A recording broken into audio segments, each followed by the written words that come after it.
7व्या शतकात आलेला एक चिनी प्रवासी मराठ्यांच्या स्वभावाचे वर्णन करताना म्हणतो, मराठा लोकांचे आचार विचार अगदी साधे व प्रामाणिक आहेत.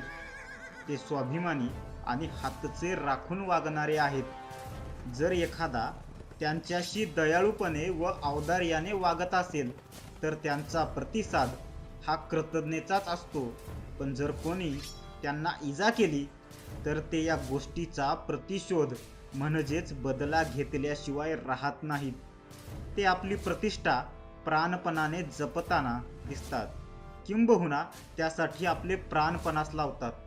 संकटग्रस्त अशा एखाद्याने त्यांना हाक मारली तर ते स्वार्थ विसरून सर्वस्व त्यागून मदतीला तयार होतात.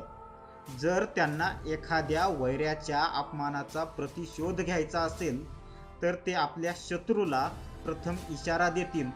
लढाईमध्ये तर ते कधीच माघारी फिरणार नाहीत, पण शरण आलेल्यांना मात्र ते अभय देतील.